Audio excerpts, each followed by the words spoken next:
really from my experience, there's not sufficient resource in the community to meet the needs of the people who have taxi needs, especially where it comes to an individual with disability. So I think there's no reason why not to invite more taxi cab companies into the area, especially if they're interested in making that commitment to helping people who need transportation, regardless of how big that tip's going to be or where they're actually going for it. It's much easier to drive back and forth to the airport to the Strip.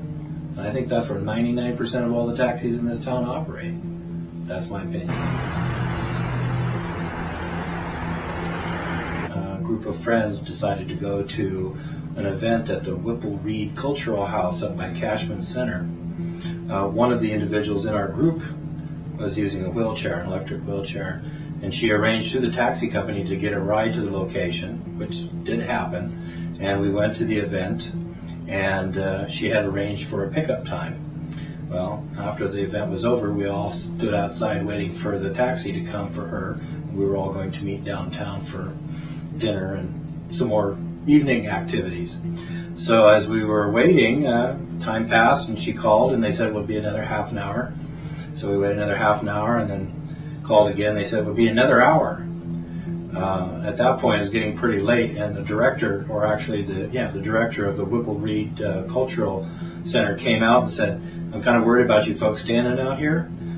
He says, "What are you waiting on?" We said, "Well, we're waiting for a taxi." He said, "Well, they won't come up here because they kind of redline this area after a certain time at night because it's not a good area for their people to be in, so you're not going to get a ride home."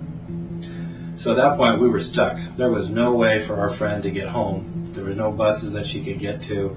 So we basically picked up her electric wheelchair, put it in the back of my truck, went on about our business the rest of the evening. It was really kind of a low point of the evening, finding out that she couldn't get transportation where she needed to go, when she needed to go.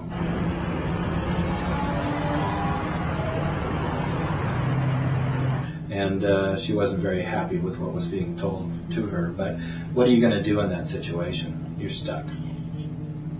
Okay, so you did what you had to do. We did what we had to. Luckily, we had 3 strong men and the director of the Whipple Reed Cultural House there to help us get it into the back of my truck.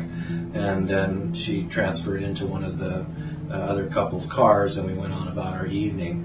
Finally, we got the chair back out, and she was able to motor home on Flamingo on her own.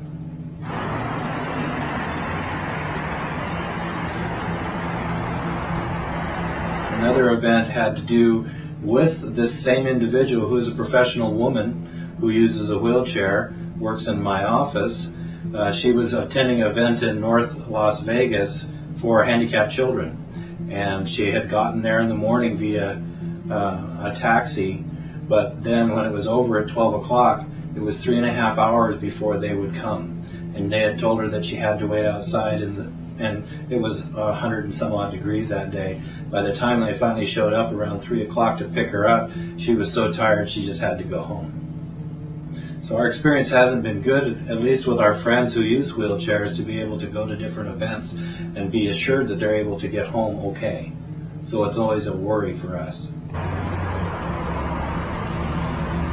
I do a lot of flying. There are a lot of taxi cabs at the airport, and I think people there are getting their needs met fairly well. But again, like I say, in my experience with my friend, she's just had very poor luck. She doesn't live here anymore. She's moved to El Paso, so hopefully she's got a better situation there for her. But it was always a bone of contention, even having her to our home, where she would get the ride there and then they wouldn't come back. We live in the south part of Henderson, which is quite a ways from the main areas where taxi cabs operate. But still, if they're going to offer a service, they should be honest about it and provide it in a reasonable fashion, regardless of the drivers getting the big fares and the big tips from the people coming into town. It's a service that people need in the community as well, and I don't think they're really addressing it.